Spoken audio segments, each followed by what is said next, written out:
we interrupt our program to bring you this important message.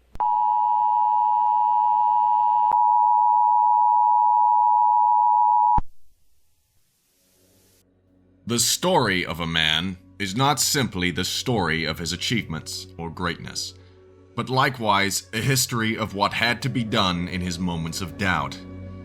The tale of glory is likewise the story of great personal sacrifice, so that the American dream may live on. Not for self, but for nation. Baron John Lincoln Swedenborg of Norfolk, born John Lincoln Emmanuel Swedenborg, is part of the Swedish gentry family Swedenborg. They were born on the 5th of July in the year 2031 to the influential power couple Wilhelm E. Swedenborg II and C. Patricia Swedenborg Hearst in Washington, D.C., 46 years before the war. John Swedenborg stems from a long line of Swedish low nobility, tracing back to the 17th century alchemist and philosopher Emanuel Swedenborg. However, in 1914, after Europe's tyrants plunged the continent into another pompous war, in late August, the family migrated to New York City, United States, at the behest of the family patriarch, Lieutenant Colonel Gustav Swedenborg. Gustav was a Swedish army officer, aeronaut, and the sole surviving Solomon Andre Arctic Expedition member. The family would leave the old country behind to find a new home across the Atlantic. The vast accumulated wealth of the Swedenborg family estate would quickly become a valuable asset to them in the new country. Hence, over the following decades, they gradually became one of the wealthiest families in the city, gaining an exalted spot on the 1920 list of the NYC 400.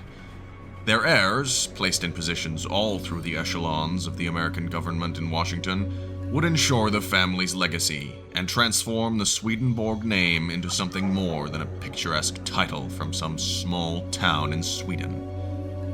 During his childhood, John Swedenborg found life quite dull and unintriguing.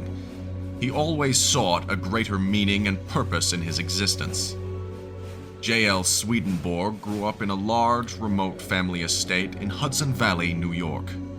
His love of books and reading often cited his loneliness as a boy. He spent many hours reading about the world and its history.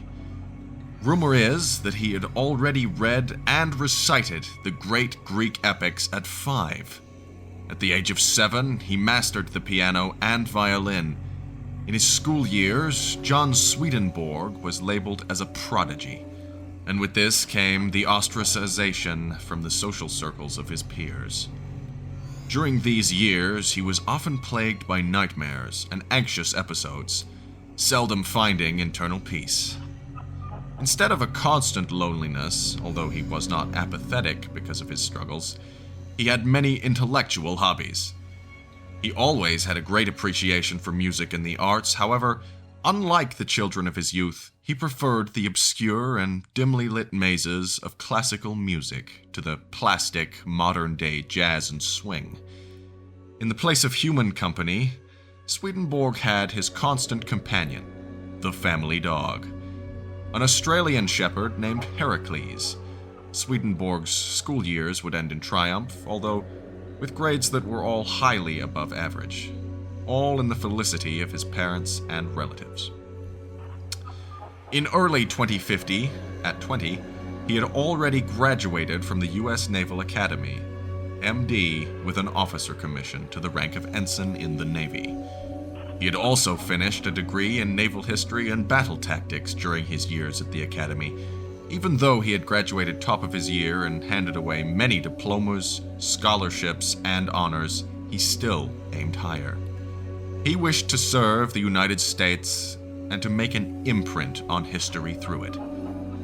While he was very antisocial, he surprisingly made some friends throughout his time at the Academy, namely his closest acquaintance and personal friend, Charles Kingsley, a man of English high society heritage whose family had taken up residence in Washington, D.C.